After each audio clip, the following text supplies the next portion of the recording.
Olá, tudo bem com vocês? No Quatro Estações, abordo o livro dos Salmos e hoje trago para a nossa reflexão o Salmo de número 20. Este salmo foi escrito na forma de oração por vitória para ser usado na véspera de alguma batalha. Ele está intimamente ligado ao Salmo 21, que é um cântico de ações de graça. Ambos são classificados como litúrgicos, isto é, para serem usados na adoração. O de número 20 é baseado na figura do rei como representante do povo. Composto por Davi, pode parecer estranho ele se referir ao rei, no caso ele próprio, em terceira pessoa, mas não soará estranho se entendermos que o salmo não era somente para os tempos de Davi, mas para ser usado também em relação a todos os reis posteriores a ele. Os fiéis deveriam se animar em orar para que Deus respondesse às orações do rei e o protegesse em todas as suas atividades, pois nele se achava centrada a segurança e o bem-estar de toda a comunidade.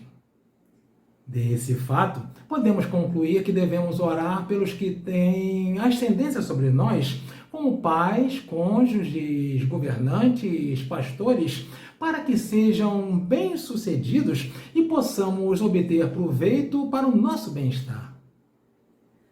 Cabe um adendo. No Novo Testamento, o Novo Testamento nos incita a orar pelas autoridades a fim de abençoá-las. Sim, verdade. Nós devemos orar por elas com a ressalva de que desde que elas estejam alinhadas com a palavra de Deus, que não nos forcem a algo que seja desobediência direta ao Senhor, como aconteceu com Sadraque, Mesaque e Abidnego. Num mundo de idolatria a políticos, precisamos conhecer a palavra de Deus para que não sejamos manipulados por aproveitadores e nossas consciências venham a ser falsamente acusadas. Não tem sentido orar para que o mal obtenha êxito sobre o bem. Não tem sentido orar pelo sucesso de propensos à ditadura de direita, de esquerda, ou seja lá qual for a direção. Ao invés de orar para eles, devemos orar por eles, para que se convertam e, no caso de sua recusa, orar pela justiça de Deus sobre a causa. Bom, de volta ao Salmo. A vitória do rei é a vitória de todos. O efeito das bênçãos sobre o rei é comum a todos os súditos e por isso eles devem manifestar a alegria que todos experimentaram ao verem elas se concretizarem em seu rei. Na vitória há a certeza da graça de Deus. Os fiéis atribuem o livramento dos perigos ao fato de que Deus particularmente protegia aquele que havia sido ungido por ele, rei sobre o seu povo. Uns confiam em carros, outros em cavalos. Nós, porém, nos gloriaremos no nome do Senhor. Assim deve ser a fé do povo de Deus em relação aos que não creem. É natural que as pessoas se sintam mais encorajadas e confiantes à medida que crescem suas riquezas.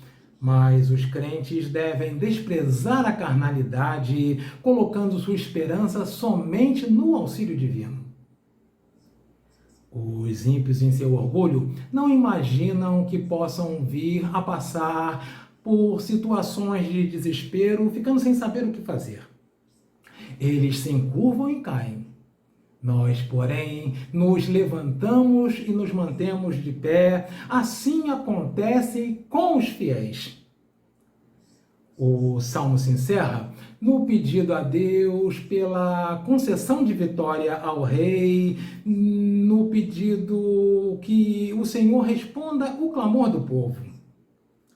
O rei e seu povo unidos devem reconhecer sua dependência do soberano Senhor, do qual o rei de Israel era o representante na terra.